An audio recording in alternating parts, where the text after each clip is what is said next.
Good evening, everyone. Welcome to a very special edition of Burly Bird Live. I am your host, Jonathan Garrett, joined by two delightful gentlemen from Ded Dev Games who have been beavering away on Cardboard Cowboy, an upcoming indie title currently due for release on PC at some point. I'm not going to put my foot in it and reveal any kind of spoilers there. Jay, Keith, thank you both so much for jumping on and joining us. It is absolutely, genuinely a pleasure to get your perspective on what you've made, what you're planning to do with this project, and how it's going to sort of, evolve and iterate over time. Thank you both for jumping on for tonight's stream. How are we both doing? How are you both? Good. Doing good. Yeah. This is our first stream coming in and sharing and talking about the game. And I knew I'd drag Keith into this because it sounded like some fun, so we're going to get into some fun. Hey, listen, I appreciate any efforts for this to be forced fun. Absolutely, this is this is absolutely great. Just very briefly, just to contextualize this for everyone, Jay, just introduce yourself. What is your role at Ded Dev Games? And sort of just give a Cliff Notes pitch of kind of who you are and your involvement. Sure. Yeah. So my name is Jay. I started Ded Dev Games with our premiere product, or the first game that we were going to set out to make a commercial game, which was Cardboard Cowboy, and it all kind of started from a trailer competition that I threw a silly trailer that I had kind of been living on my desktop for a while, and I polished it up and threw it in there with a chance that maybe I'd just get a prize from it. And I got more than a prize. I got a chance to sit down and pitch for real funding to create a startup and to move into making that game for real and eventually selling it one day. And with that funding secured, I turned around and I found some jolly good friends to join me in developing this game. And so that's where we are now. Right now, I'm kind of like a CEO I think I'm like the glue of the project. I just kind of do pick up where I have to pick up on a bunch of art tasks. So I don't think there's like a title for what I do. I don't think there's, you could say, like director or something. But Cardboard Cowboy and me are pretty much inseparable. I think the team would do fine without me moving forward if something like that happened. But I'd like to think that it might be hard because I like go wrangling everybody and messaging for their work and bring it all together to put it together. And yeah, that's who I am at Ded Dev Games, which is kind of a guerrilla indie studio.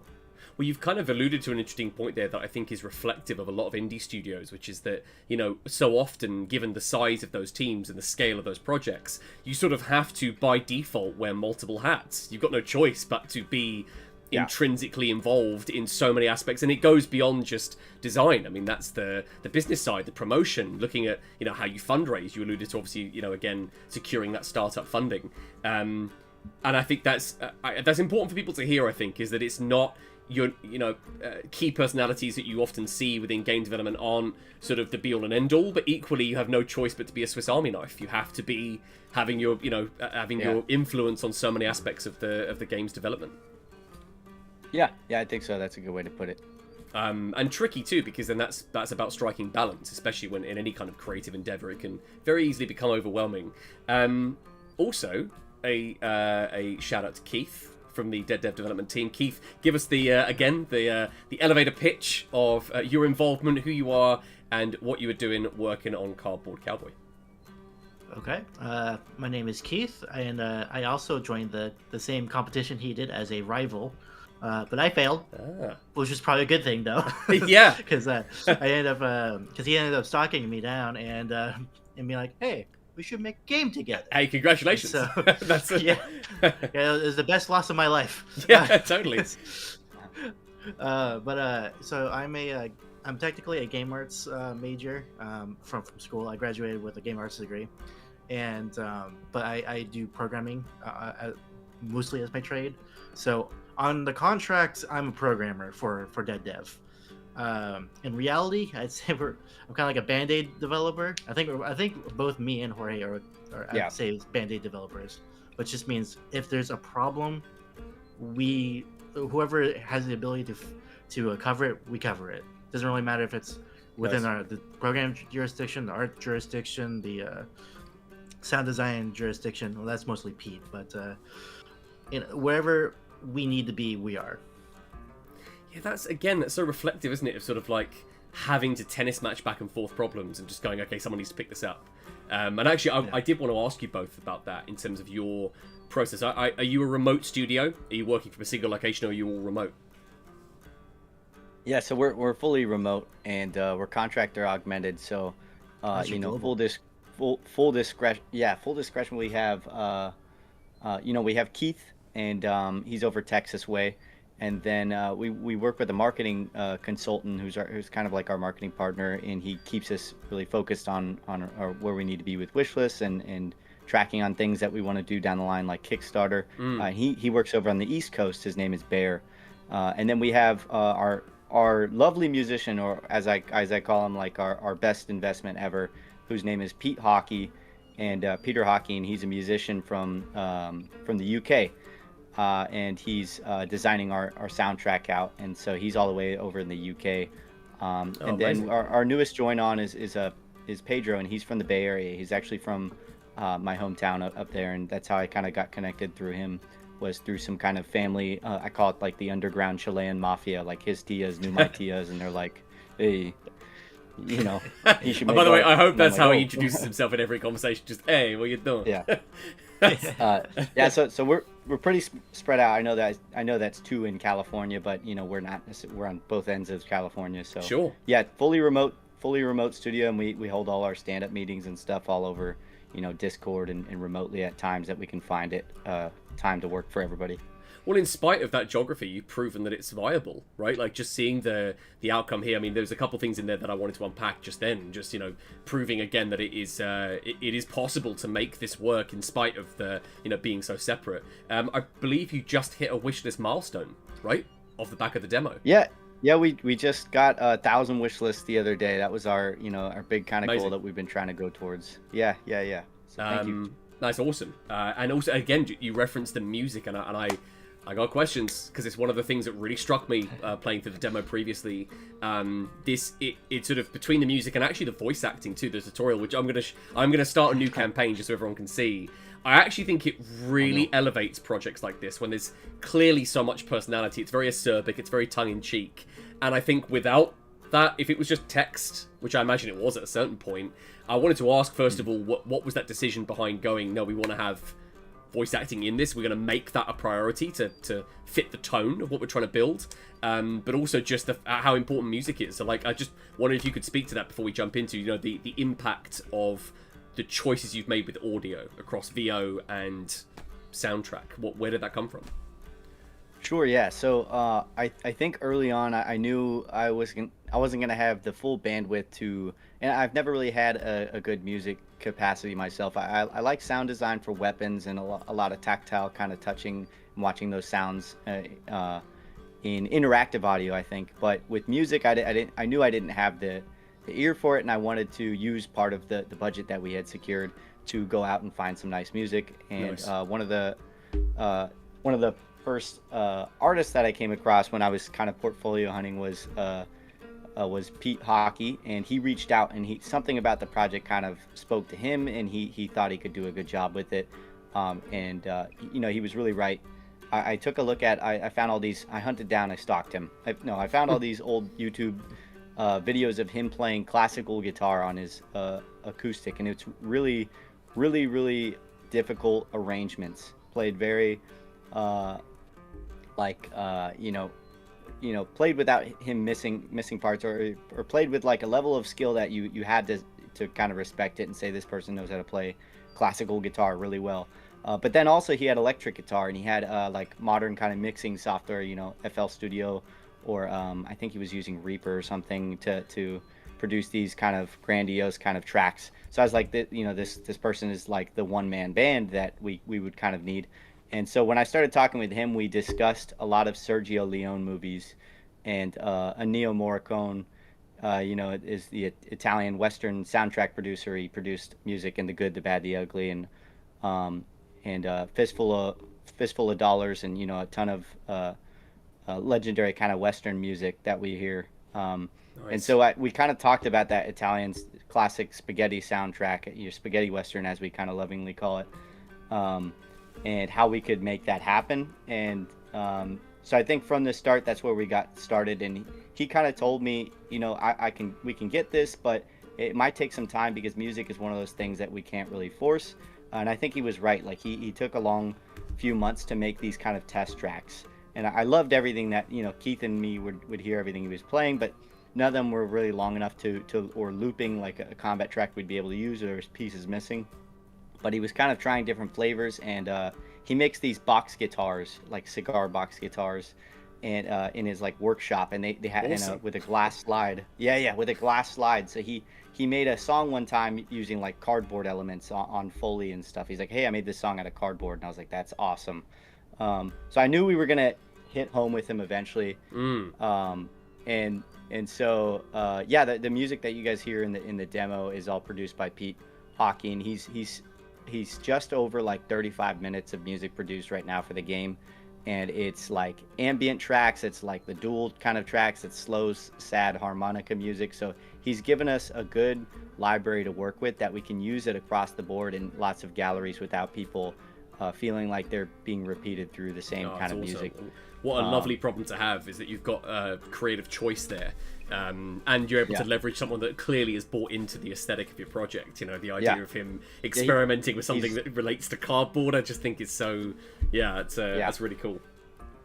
So that was the music side. I think there's no other way to say it other than like that was the best money I've spent on the project so far was securing the music. I think we got it for a great value, but it's like you can't really put a price on somebody who is already interested in something and has a passion for it. For sure. So, I mean, that's essentially priceless, right? To have that kind of buy-in, especially because also you're not doing this from internally within your team. You've sought him out, right? And to have someone to really understand and respect that vision, whilst also wanting to help realize it. That's the other thing too, is it's not just, oh, this sounds lovely. No, I've got an idea about how to make this better and deliver on what it is that you're trying to create. I think that's I wish more people would understand how lightning in a bottle that is, how tricky that is to find, especially when it's outside of the medium itself. You know, you're going into audio design and music. To pull someone in that really gets it is a rare treat. Yeah. So we like our music man, and he's one of the big asks for why we're expanding our budget with the Kickstarter. Is like, hey, you like the grandiose Western music? We want to do a full soundtrack. We want to do like one kind of fitting of a grand movie, because it's almost a funny juxtaposition of like, this is paper, crappy cardboard cutouts walking around, and then you just have this like blown away music soundtrack like in the background, which is hilarious. Yeah, totally. Well, I think about some of the most memorable titles I've ever played just as a fan. You know, I think about soundtracks for games like Beyond Good and Evil, Knockout City, any of the Rare platformers. Often it is the music that defines my memories of those titles, and it proves again just how impactful it can be. I wanted to, if I kickstart the campaign, I'll start it with the demo, just with a kind of a fresh playthrough, so it gets the tutorial as well. I wanted to ask about the voice acting, because who's the cigar, the guy that gives you all your directions, that sort of very... It's all Jay. Jay is everyone. Oh, no way, is that Jay? Is that actually you? Yeah. Well, that's the only voice right now, right? Isn't it? Yeah. Or I guess there's the bad guy. He's the bad guy's team. Yeah. All right, Slick. Yeah. He's just a cowboy, kind of cowboy voice that I came up with in lieu of not having any voice acting help. I think I'll continue it through, but we've already had some voice actors reach out to want to help with the game, and I desperately wanted I wanted these kind of intro skits, kind of you get in the beginning for each gallery, like a 30-second kind of comedy skit. And so knowing that it would kind of ruin the soundscape to have one guy voicing everything, which would be hilarious. Very Patrick Stewart of you, though, like playing like every part. So there's like a Twitch streamer named 50 Billings, or he's like a TikTok creator. He's like, I think you could call him like a meme rapper. He makes these rap songs voiced as the main character from Red Dead Redemption. Like, that's his whole thing. Oh, amazing. And he does some really great cowboy voices. He sounds like he eats cigars for a living. He's got this gritty voice. So got the rasp.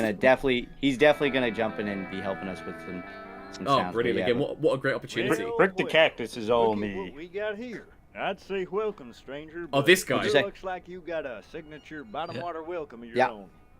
Have you? Sheesh. You sure could Fantastic. use a Sorry, greenhouse. Jay, Keith.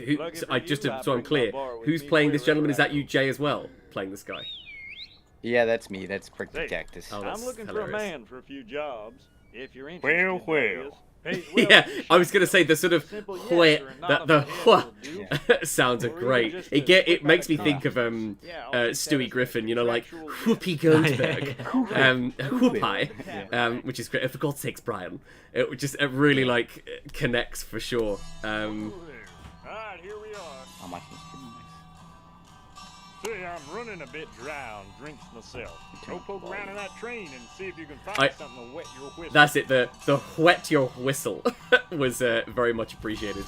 So is that sort of, you know, a deliberate choice? Like you've not, you know, to match the aesthetic and what you're shooting for here. You want something that's a bit stereotypical and kind of like playing it broad. Is that kind of like a deliberate choice? Yeah, I think Prick was always kind of a matchup of like the cowboy-loving uncle that I have and like every Midwestern guy you could meet at an old diner somewhere in the Midwest who might say something hokey, like, or call you something like slick or young man or something. Yeah. Come on, boy. Yeah, kind of wanted this this employer that it becomes your employer and the person that kind of glues everything else together in the game.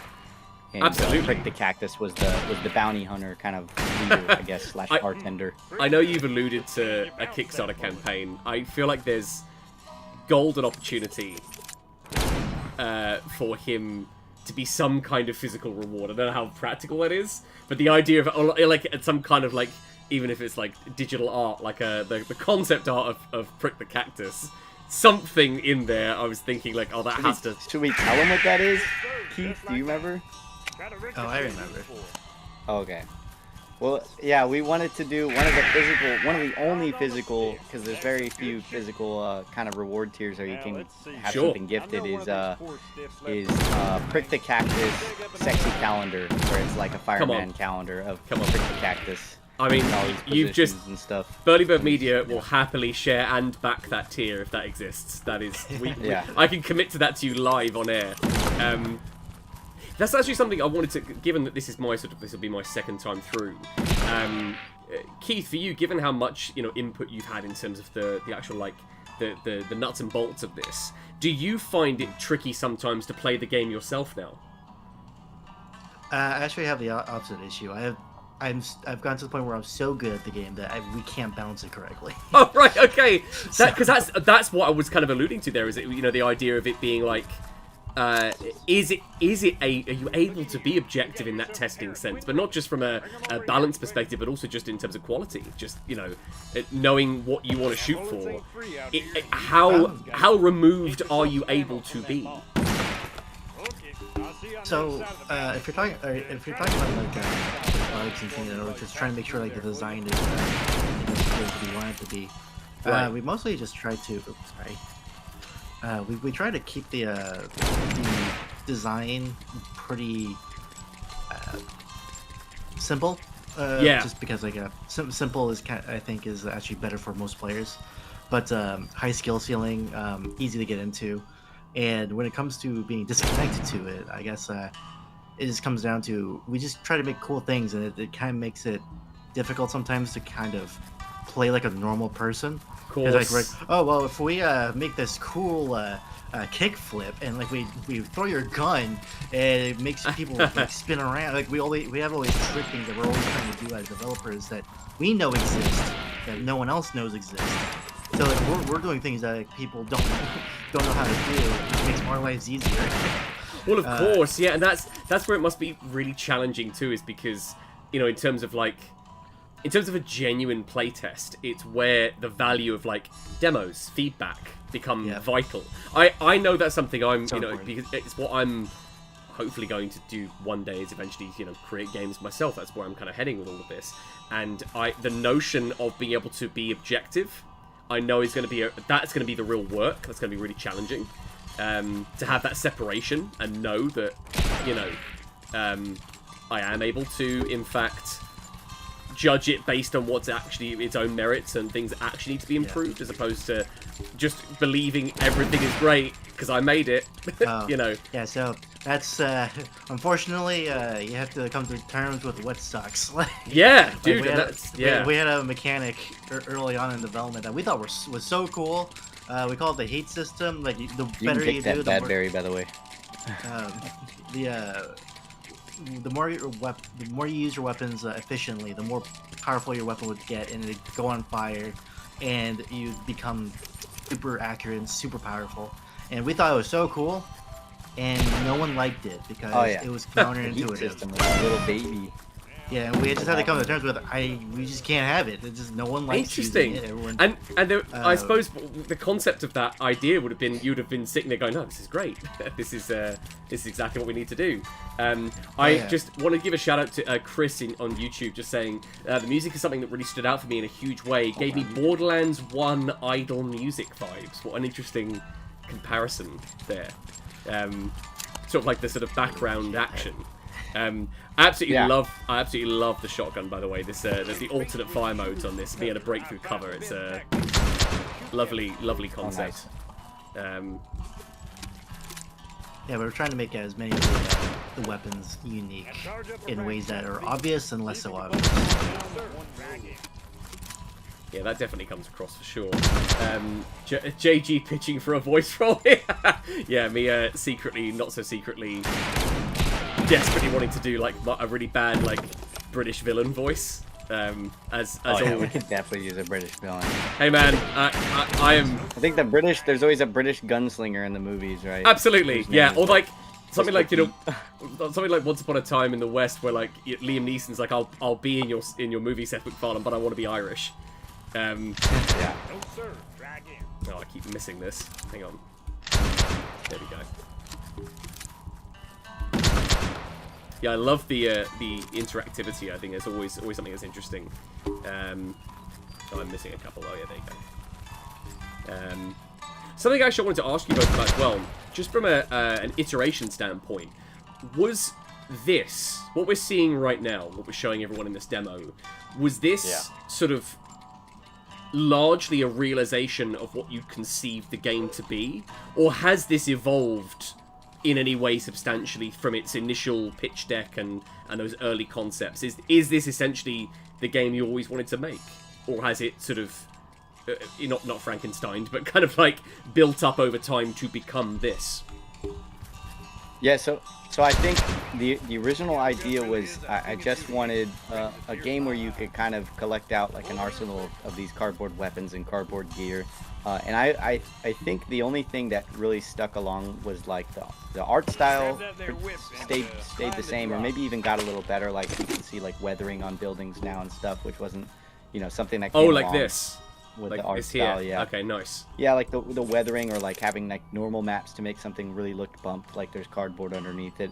Because originally it was just very low poly, just drawn on cardboard. But I do think like the whole entering galleries and them being this very shallow experience you can quickly jump in and out of was something that was an idea from the beginning that we've followed through on, that we've kind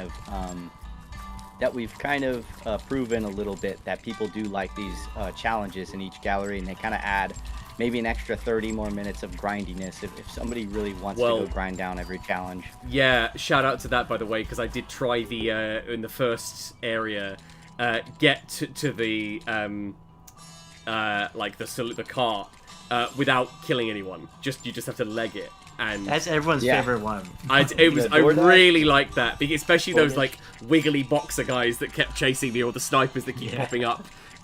Also, just shout out this cow animation and seeing their sort of slightly grumpy faces. This is what really sold the game for me. Not just to mention, prick the cactus. So I'm gonna give a nice shout out to if you slide kick into them without hitting the exit, maybe. Let me see if I can I'll find a different cow. How would you slide?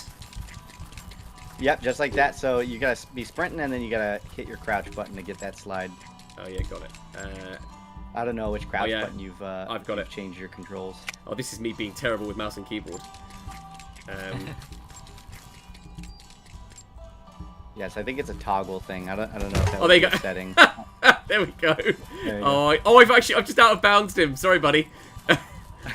Oh, that's quite sad actually. I've kind of displaced him from his home. Yeah. PETA will move on. Yeah, exactly. Yeah, Burly Media just got slammed for its. This, by the way, shout out to this little interactive menu. This reminds me a little bit of Moving Out 2 and Overcooked, the sort of like overworld. Yeah, that was our inspiration. Yeah, that was Keith's idea. Yep. That's lovely. And the fact that it's sort of a little bit haphazard, I think, too, which is really nice. It definitely sort of, it fits completely in with the aesthetic. Go for a laser gun, absolutely. Also, just one thing, again, I'm not live giving you feedback, but I do think this is quite nice. I instinctively came out of that menu by driving away. So rather than having to press B to back out, I just drove off. And that was that came across well. That became easy to navigate. I'm glad. I think it's been a toss-up whether people do that or not. Some people are like, it's broken, I'm stuck. I have so many people message me, like, I think your game's not working properly.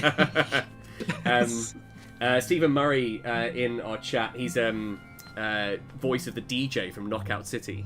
Someone who's part of the Burly Bird team. We podcast, we stream together, and also my dear friend Mike, Mongoose General, who's in chat here as well, saying looks like it's got smooth movement for the player. Mike saying love the art style. Oh wow, really nice sort of. Reminds me a bit of Call of Juarez, which Stephen loved. Nice. Nice. Juarez Gunslinger. Oh, great. And also a game that I don't mind took itself very seriously. Like that for me is absolutely fine. Yeah, I liked the whole how it was like a found journal. Look at that. Floating cactus. Always opening their hearts for hospitality. I fucking love Prick the Cactus, dude. Honestly, I was unclear on his name until you dropped it.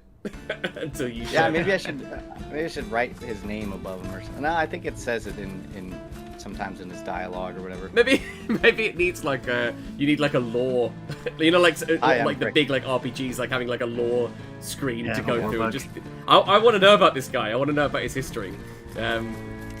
Oh, don't we all? I think well there you go. I'm just giving you another Kickstarter award. Definitely the coach gun. Oh, actually no, I'm gonna get the one I bought. Oh yeah, lovely. Right.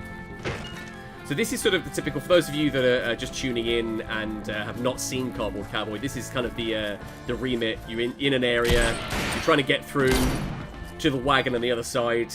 You're going to face various sort of enemy types, and you've got some traversal options, so it's kind of a bit sandboxy. I wanted to, in terms of difficulty balance, is there going to be different modes, difficulty levels in the game, or is it kind of just a fixed design? I feel like we've discussed that in the past. We're not really sure if we're going to make difficulty sliders. I mean, if it is, it's going to be simple stuff like take less damage, or like enemies deal less damage. But overall, like it's kind of, I think it's up for grabs. Nice. Okay. There's also something to be said for like saying like this is the experience. There is also that element too. Yeah, we believe in people having to get good to play games. Yeah, and I'm feeling that now. Like this is, you know, I as I say, I'm not typically a mouse and keyboard player, but I kind of dropped into this quite easily, and I don't mean that as in the game's easy, but far from it. It's as you can see, it's making me work for every kill. But in terms of like usability, I think that really comes across in what you've made here. I love these little wigglers, by the way. Those little wiggly guys, they're great. I think we talked about like some kind of finding some kind of middle ground that was like, this is still a game that required somebody's attention. They can't go through it in a comatose state or something. You know, you have to pay attention to what's happening on the screen. Right. But then talking about like making the difficulty kind of scale between challenges, so that there is a way to get through to the end of the game without maybe getting the worst challenges that are out there to go up for grabs. But I think, yeah, the challenge system is one way to try to mess around with different kind of things that push the difficulty. Well, that's true, actually. There's a challenge that gets rid of all the healing. It's called Prohibition. Okay, so maybe that interestingly then that kind of almost addresses that paradigm, right? Which is that players then get to determine based on the challenges and the grinding they want to do or not do. That allows them to scale it, in a sense. Yeah. Oh, this guy wants to end me. There we go. Yeah, because I think also like one of the bigger issues that we also have with a difficulty scaler in the more traditional sense would be we want to try to maintain the speedrunning community. I think that's a lot of indie games at this point, but like we have a speedrunning community already. Yeah, so like, it makes it weird. It's like, okay, so this person was able to beat the level really quickly, but does that weight as nicely against like hard mode or like? Right. So it makes it easier. It's like there's just this mode. Yeah, that is a fair point, and I think that's something that's is a very active choice that you're making there. I know that when I saw the option of having the optional challenges, I really liked that approach. I think that instantly I was like, yes, I'd now want to replay this. Oh, hello. Oh, if I can get up there, I can't. I want to show that actually. That's what I wanted to do tonight. Is that show that those options and what that looks like for people. Dang, got all the outlaws in their first run. Hey. Game with Passion. Good evening. Thank you so much for jumping in. Great to see you, man. Stephen had asked in the YouTube chat, will the game go extra meta and have carpenter ants eating the cardboard buildings? And you have to speed shoot them in a timed event. You're talking about me pitching for voice acting roles. You're pitching like for development duties right now, Steve. What's going on? It could be funny. Maybe one day we'll surprise you with a challenge. Yeah, exactly. Yeah, just throw it in there. So this, I want to show everyone this. So do I, just for context, do I tick these to activate it. Is that how that works? Yep. Nice. Yeah, you just tick on to whichever one you're kind of slotting in while you jump in. So obviously, Speed Demon, all tonics have been outlawed. I mean, Jesus Christ. Only headshots deal damage, but this is the one I'm going to attempt. It's just the door ditch, which is you literally just have to leg it to the end. Which is when I did this before, I didn't actually take a gun, knowing that this was about to be my challenge. Right, here we go. See, these guys are a nightmare at the beginning because of the way they just want to, you know, end you immediately. What I should have done is try and get onto that quicker than I did. Whip it! Yeah! Oh no! Wagon's there. Oh no! Oh, bad news. Bad things are happening. There it is! Got it. Whew. That's high stakes. Oh, thumbs up from Game with Passion. Cool concept. Thanks, man. Appreciate the jolliness. Something else I wanted to speak to you about as well. Given the choice you made to have voice acting, to have a game that has a clear personality and style to it, is there a sort of a narrative through line to Cardboard Cowboy, or is it kind of those little self-contained cutscenes like you mentioned? Yeah, so I think as somebody who's I used to make like little comics and little shorts with I think they'd be called closer to like animatics, you know, with my friends while I was in the service, and I'd have them come to my room and we'd voice them. So I think I've always liked that. I've always liked that form of creating, and I've never done anything that felt like writing a manuscript or writing like a book. And so I knew that if I wanted to have a story in this game, it was going to be told in these little shot glasses of information that were more light and goofy than they were very serious. And maybe one of them is, you know, we'll arrive at a gallery and Prick has some kind of encounter with one of the bad guys. But I like the idea of the enemy classes kind of being character voices and having their own personality. I think similar to like Team Fortress, have they done that with their classes? They all have their own unique identity. No, I hear you on that. Yeah. It's that kind of like the blend of environmental storytelling, but also through dialogue, through those little key moments, you get little nuggets, don't you? It sort of builds up over time. Yep. Yeah, absolutely. And we wanted to do things like a root beer factory and a road cavalry unit that's one of the kind of outlaw guys, but it's part of the story is that like, a cavalry unit has been brought out here to the west, but they've kind of gone off on their own, and now they're AWOL. But there's a few ideas we wanted to somehow build into the environment, whether that's themed galleries or an enemy class or weapons that you kind of unlock in those areas. Will they be kind of, with your idea being those sort of characters, those enemy classes, will they be unique to certain galleries? Is that the idea? Yeah. Probably not. Sorry, I didn't catch the last part.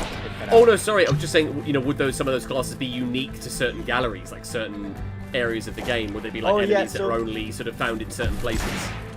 Yeah, no. So probably they're gonna. I think how we've talked about, because we've only had two galleries in this demo, and you know, we talked about more doing like how enemy classes will start to compound, and you'll introduce them as you go. And then you'll start to see them around other galleries. But I think more in environment design. Like I really had this idea for like a root beer factory, like a refinery. After I saw an old Budweiser refinery off the side of the road one time, and I thought it was a really cool kind of scene to see the giant big vats and to have like a root beer symbol on them. Oh, for sure. Spilled over vats of root beer that are all like hazardous. So things like that are kind of like laying in a larger storyline, but not necessarily anything as heavy as like a Call of Duty game. Like Frick's not going to turn around and you know, betray the player in a giant cutscene thing or something. Hey man, not yet. The narrative possibilities. Not yet. Yeah. Not right now. We still don't know who Dirty Dan is. Could be anyone. Dynamite Dan. Dynamite Dan. No, go with Dirty Dan. That gives him immediately. Dirty Dan. Yeah. That's a whole different vibe. Oh, terrible. Oh, terrible. There we go. So I haven't actually done this one. I deliberately stopped on this before the second gallery. Oh, this guy is unhappy to see me. Yeah, I wanted to play this one completely fresh on stream, and as you can see, I'm not doing as well. Very deliberately. I'm very deliberately not doing too hot. Yeah, insert sort of Wild West cliche here.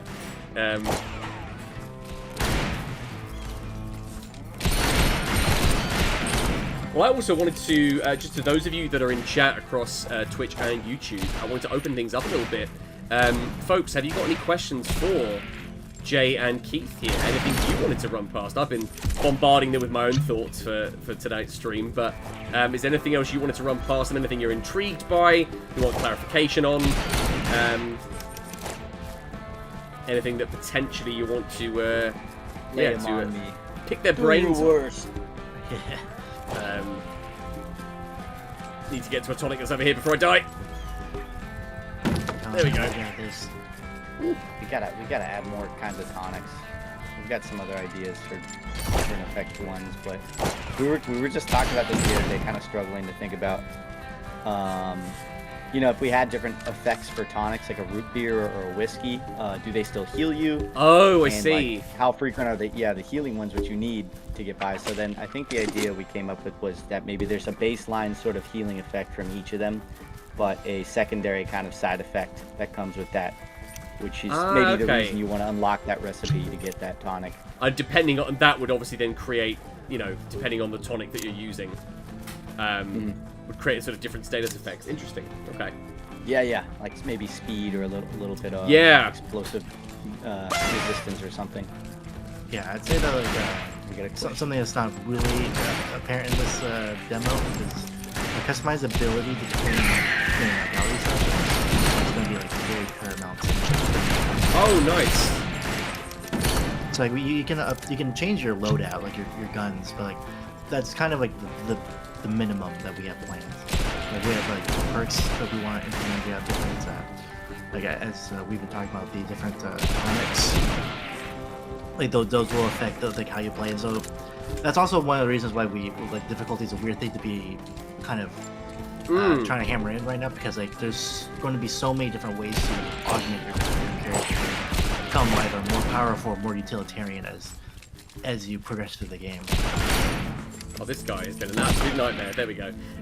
Yeah, that's interesting actually, isn't it? Because then, well, like we were talking about the scalable difficulty, you've got the choice of the challenges going on, but there's going to be different perks that then modify, you know, your abilities and how you move and etc. Like there's that obviously introduces so much more complexity to balance. Yep. So anything like that, I would imagine has to be quite. Honestly, I think that's a good answer. Just it's too hard to balance all that stuff. Yeah. So find a middle ground and stick to our guns. No, it's not hard. That's not you just suck. Oh my lord! Oh, there we go. Chris and Annie, who's talking about enemies in the overworld. That is a Kickstarter tier that we're thinking about. Oh, you like overworld events? Yeah. Yep. So I think that's like random encounters is how we had it on the Kickstarter. So we had idea of like kind of ranging fights that you might encounter while you're on the overworld map that kind of take you out of what you wanted to do, and now you're in this now you're in this kind of small gallery fight with that guy. Yes, I got rapidly pushed back there. I had to, that was I felt like I was in a horde mode. Gaming with Cosmos says, game out, and is there a so right now we're building the game for Q4 2026 release, and that's a soft maybe because there are things that might affect and push that right. One of them being a successful Kickstarter campaign would slide us right into Q1 of 2027. Right. But there's no specifics out on that right now. And then, is there a next best demo? There's a demo out right now on Steam. You could go play it. We're going to continuously kind of be updating the demo for showing whatever the next flavor that we've kind of already added to the game and what's being expanded. So the demo is going to be consistently updated.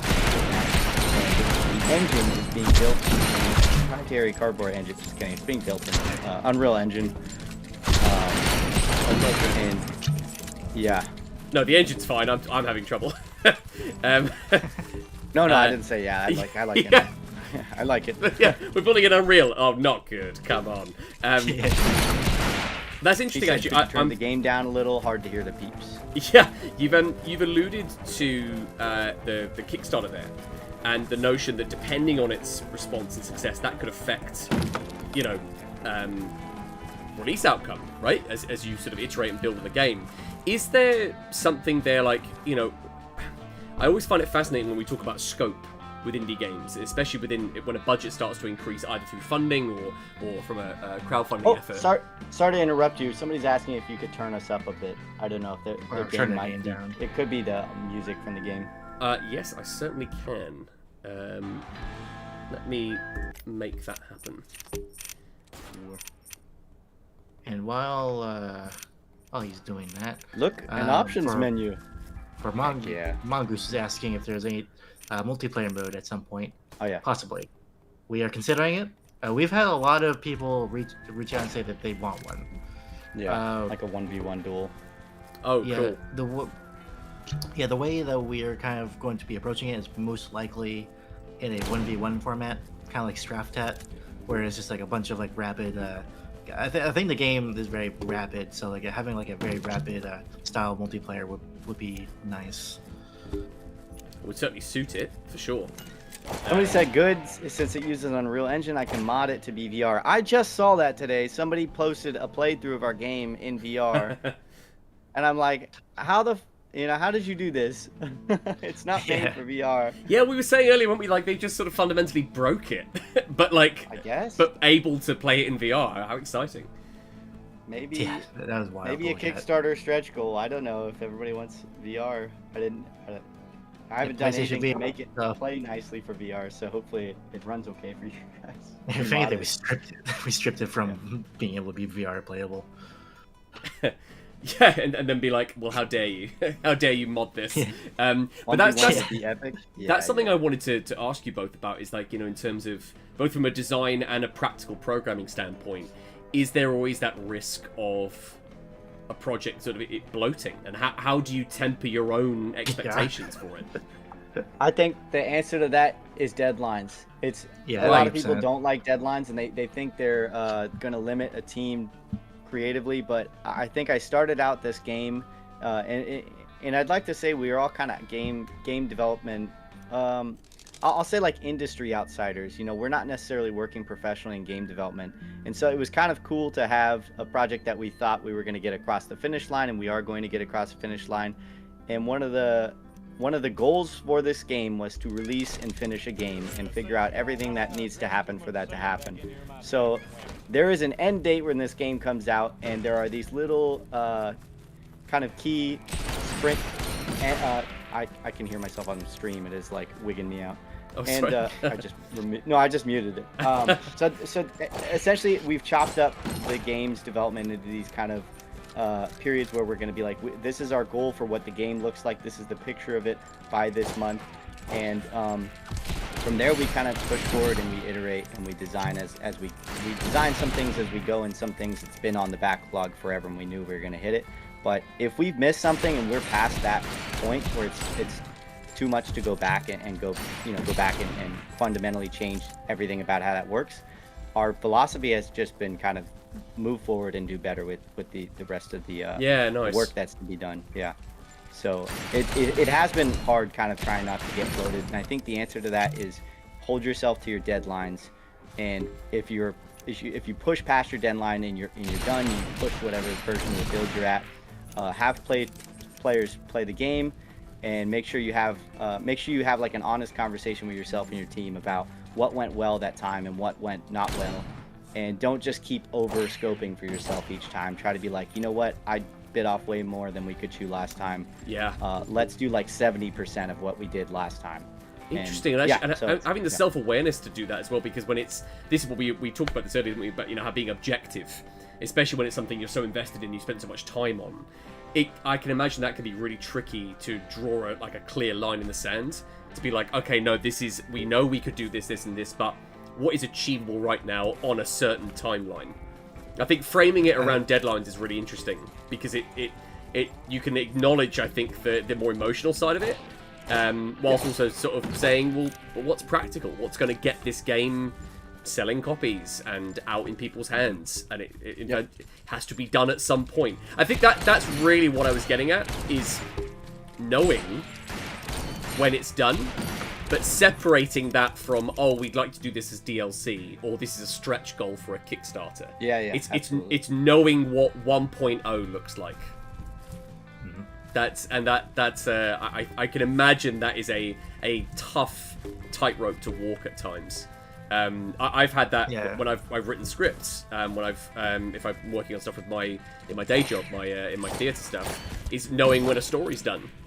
That's something I find really tough at times. It's knowing, is the ending okay, or like is there a decent narrative through line? I always find myself sort of going back and editing and tweaking where it's actually like, well, no, it needs to exist in its current form. It's okay. It's been iterated on. So yeah, I always feel like for any creative team, that is a significant challenge. Okay, this is where I'm going to die. Oh, good lord. Oh, why did I opt for this challenge? Why? No! Stand still, see? Yeah, I'm gonna find you, see? Stand still. Yeah, I want to slap you. Oh, yeah, and they did. That's great. Oh, no. I got a sort of intense close-up view of their mustache there. I don't think I popped the checkpoint either, which was... We wanted to do a challenge Keith came up with that's like black and white, and has just I think it was like black and white and limited to one pistol or something, and the idea was like a newer detective mode. Oh Jesus! Okay. Fighting just these guys, or a beefed up version of them. I mean, they're beefy, is what I'm saying. Like when they see you and they start wiggling. Oh yeah, just enjoy it while you can, because once we introduce the melee system, you're supposed to only be using your melee for this. Oh, I see. Yeah. Is that the challenge? Fight, right? Have I messed this up? No, there's no melee in the game. So okay. Yeah, this was an early kind of sneak peek at the bar fight, which is going to be more like fisticuffs mode. Oh no. That That guy, he wanted my babies. That was a lot. Trap me in the corner. Good lord. Maybe I can get feedback from people watching this, or if they've played, but those brawler guys, the original intention, and I just didn't get there before that we had to push on the demo deadline, push it out, was to have them kind of piece apart until they're almost like a stick that is very hard to shoot, and kind of oh, so it reduces their hitbox. Zombie kind of. Okay. Yeah. So their hitbox gets smaller as you shoot them, essentially. Oh, brilliant. And that was a fan suggestion from a TikTok comment, I think. So I wanted to make good on that person's suggestion. Oh, but I love it. I didn't know whether you guys thought they were already challenging, or if they needed something extra. I can confirm they're already challenging, but fast. I could see. I do like their wiggly animation. I could see that being like another potential challenge modifier. Maybe that would that could be pretty jolly. Oh, it's 50 Shillings himself. Yeah, so 50 Shillings is somebody we wanted to work with for voice acting. He was the cowboy rapper that I was name dropping earlier. He's hopped in the YouTube chat. Looks like. Yeah, welcome Nice. to the stream. Welcome, partner. Oh, there he is. Everybody There he is. listen to 50 Shillings, Red Dead Redemption, rap music. Oh, amazing. It's awesome. And that, again, a collaboration I never would have predicted, but also makes complete sense. Yes. His community is our community. I really like. I like how they're all about cowboys and knees. Okay, I'm in trouble. I just wanted to put that out there now. Please let me whip on this. Thank you. Gaming with passion. That is the goal. We are actually actively looking into leaderboard solutions. Oh yeah. We want to have leaderboards for like mostly time challenges. Like I'm not sure if we're gonna do it for every challenge, but we're definitely for each gallery is gonna have a speed leaderboard. Yeah. See what your friends got. Mm-hmm. Oh, brilliant. Should be a fun time for the demo, if that, or whatever next big push on the demo if we had a leaderboards. But then we're coming into the problem of talking about cross-platform. Do we just go with the Steam leaderboards, because then we're kind of egging ourselves out of Epic Games support, which is one of our targets that we wanted to do. Would that for, like, preclude itch. that if you used a feature that was Steam only? Would that mean that you couldn't publish elsewhere? Well, it doesn't mean we can't just the publish it. It just makes it so that we would have to redevelop the system. Right, got it. Yeah. So that's where we're kind of at right now. And also, it just feels weird to be, all right, only Epic people can see Epic people, and Steam people can see Steam people. Yeah. Yeah, rather than that universal. Yeah. Yeah, that kind of ubiquity is something you'd assume with something like a leaderboard. I think it's because it's you're collating everyone's effort. But if there was like a platform reason why that had to be separated, I can see that would be frustrating. Official 50 shit. Can't wait to scream into a microphone for y'all. Well, we can't wait for that either. Hey man, I think that's judging by Keith, your reaction there, that is welcomed. Well, listen, folks. Thank you so. Prohibition Gangster is part of the 3rd year DLC. Yeah, I'll be part of the season pass.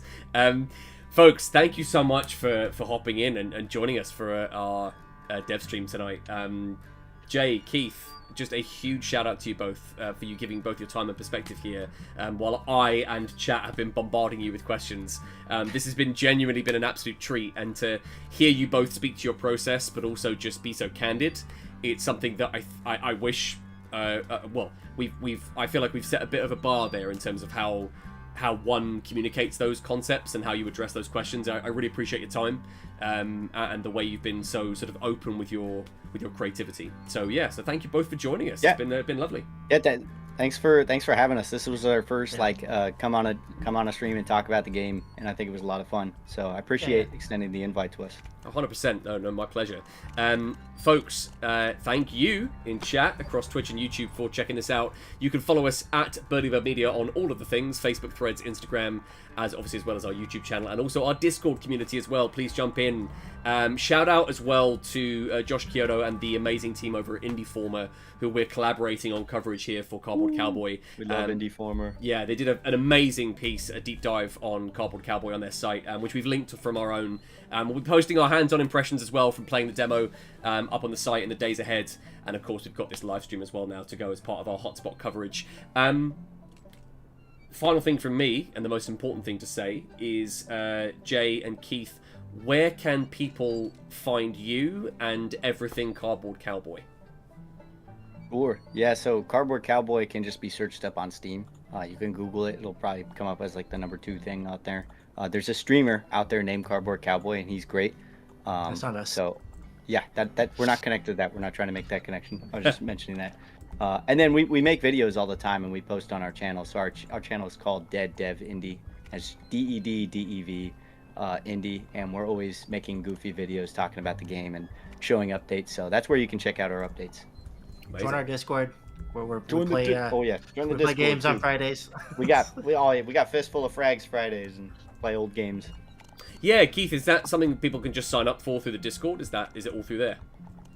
Yep. Yeah, it's a free game, so we don't have to worry about it. Oh, amazing. Well, thanks again, everyone, for tuning in, and we will see you next time. Right. Thank you.